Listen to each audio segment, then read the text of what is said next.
The F1 penalty system is broken. Let's fix it. What's up, guys, and welcome back to Opposite Lock on Counter Steer Garage. Opposite Lock is a show where I sit up here and I yap about my personal opinions and hot takes. Today, we are talking about F1 penalties, and more specifically, we're talking about the 5 seconds time penalties that have been handed out. It seems like it's getting worse over the last 2 or 3 years, I would say. 5-second penalties are fairly new to F1. They started doing it just a couple of years ago. Before that, their lowest penalty was like a drive-through penalty, which didn't really fit the crime of like track limits, which is another thing that's always been there, but I feel like the scrutiny on track limits has gotten a lot worse. What do you think? So the 5-second penalty was brought in as kind of like a minor penalty for a minor infraction, things like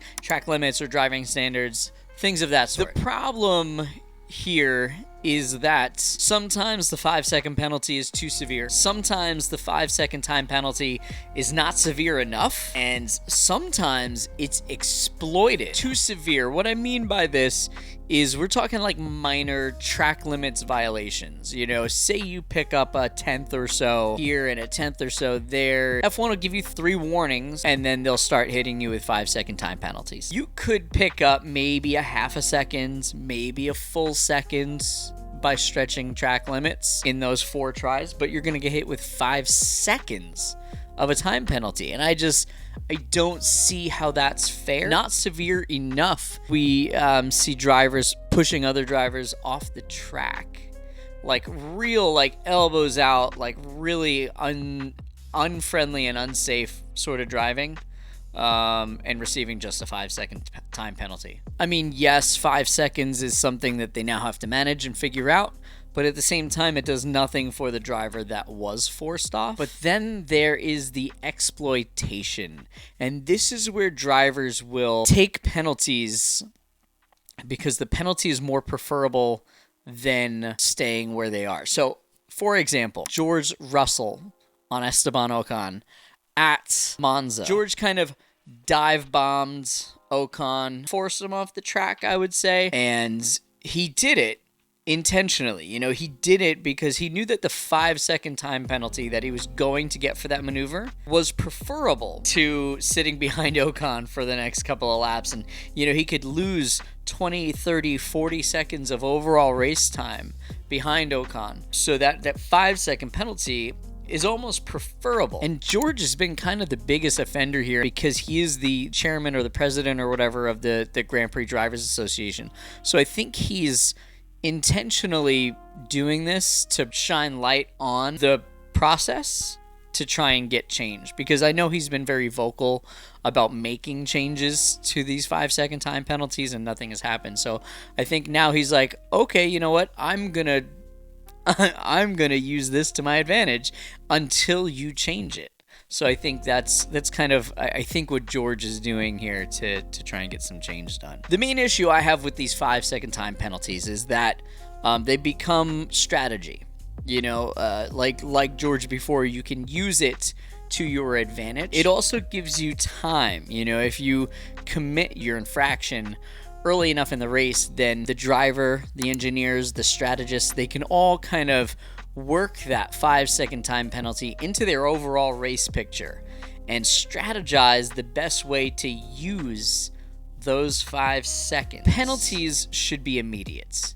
You should not be able to build it into your race. You should not be able to strategize that lap or the following lap, something like that. It needs to be something that happens right away. These penalties should affect your race at the time the offense was committed, not at the end of the race, not 7 laps later or something like that. It should affect you immediately. And right now it just doesn't. So right now the penalties they're far too delayed, and they are able to be built into the strategy, and that's bad for the sport. It's bad for the drivers. It's bad for the fans. It's bad for everyone as a whole. But what if I told you that there was a better way? I don't want to take credit for it. I stole it from MotoGP.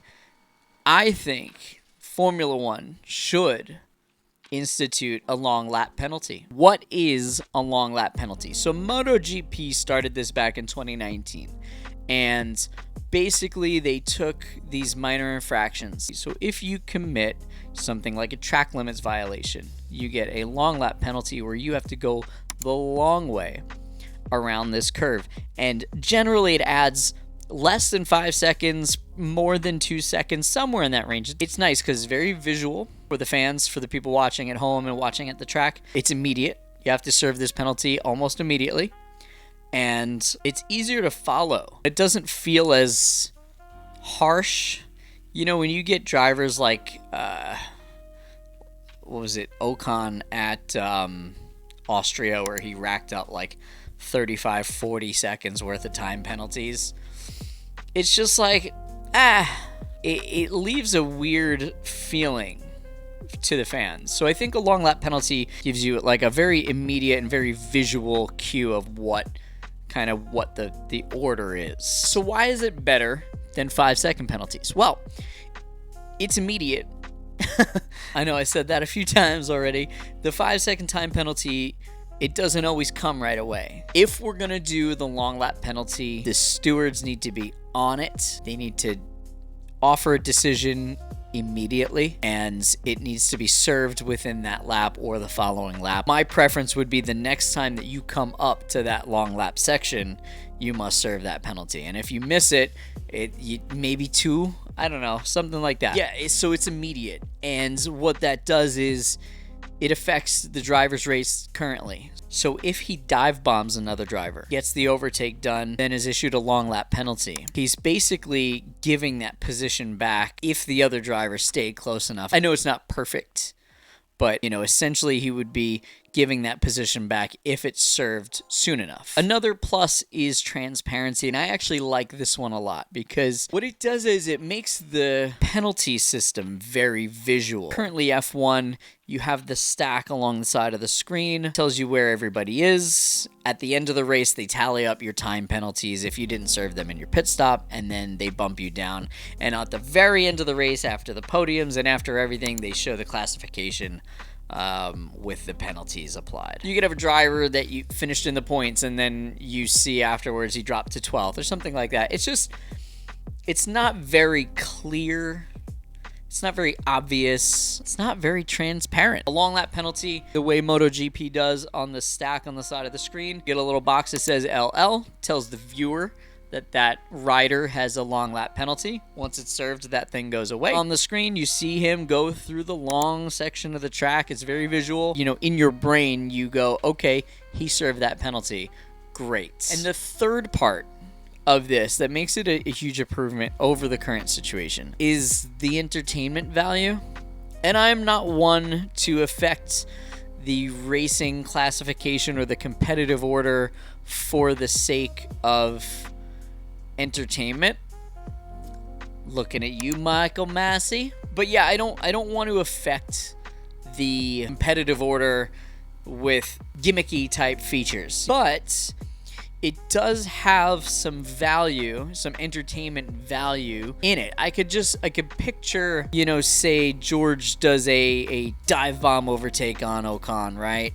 And then they're coming down the straight and Crofty is screaming and he gets a long lap penalty, and they come up to the section where the long lap is, and Ocon is right behind him, and then George has to take the long way, and then Ocon goes down the normal way, and then he gets his position back, and then they're fighting.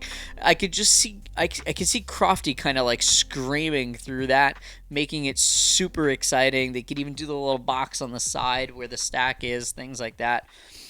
There's ways that they can really make it more of an entertaining watch than, you know, just a 5-second time penalty at the end of the race. So it does have some entertainment value. That's not my biggest concern because, like I said, I don't want to affect the actual competition for the sake of entertainment, but I think that it does offer something very visual and entertaining to the viewer.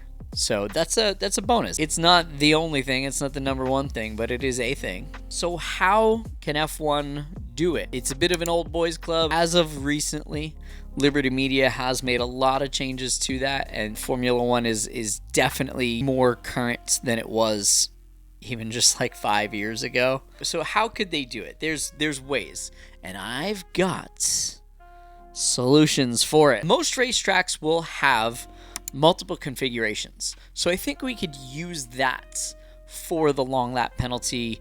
You know, if there's a chicane in the middle of a straight or something like that, there's a lot of areas on a lot of tracks that we could use for that long lap penalty. Street circuits are going to be a little bit of an issue, but there is usually space. Like, I'm thinking like at Azerbaijan, right, at turn 1, there's that huge area of runoff at the end of the main straight there. And you could use that. You know, there's a route, you know, if you blow turn 1, lap 1, turn 1, and you got to go through the little chicane box thing, you know, they can make it something like that. It's definitely possible. The means are there. I think it's definitely possible that they can make this happen. Immediacy is another big thing that they need to do. So the stewards need to review the offenses right away, and they need to get out those penalties right away. It should affect the driver either on the same lap that the offense happened or the following lap. We shouldn't have 5, 6, 10 laps in between the offense and the penalty being served. It should be very immediate. So F1's going to have to bolster their strategy there when it comes to the stewards and the penalties and how they're handed out and things like that. F1's going to need to really look at that and really polish that in order to make the long lap penalty work the way it's intended to. And then in order to make this all work, you got to have awareness with the teams, with the drivers. Everybody's got to know what the procedure is. Everybody's got to know where the long lap is. Even the fans need to know about it. And F1 has gotten really good under Liberty Media with the internet as a whole. So I'm sure that they could do one of those F1 Tech Talk things about it to kind of get viewers and get the fans kind of up to speed on how this would work. I see it as a very easy thing. It's not going to be a be-all, end-all, but it would be a very easy thing to implement. And I think it would just be so much better than the silly little 5-second penalties. So that's it. I mean, the current system works, but it's not perfect. A long lap penalty sure isn't perfect, but it is better, I think, in my opinion. It offers transparency, fairness, entertainment value, additional safety. There's a lot of benefits over that 5-second penalty, and I would like to see it implemented. What do you think? Do you think that 5-second time penalty should stay? Do you like the idea of a long lap penalty like MotoGP, or do you have a better idea than me? Tell me in the comments. Let me know. I'm interested to hear your thoughts. If you liked this video and you want to see more like it, hit that thumbs up. That tells YouTube that you like this video, and that tells YouTube to show you more videos like this. It's a win-win. As always, hit this little orange wheel to subscribe. Check out this video because I think you might like it. I'll see you guys next Taco Tuesday.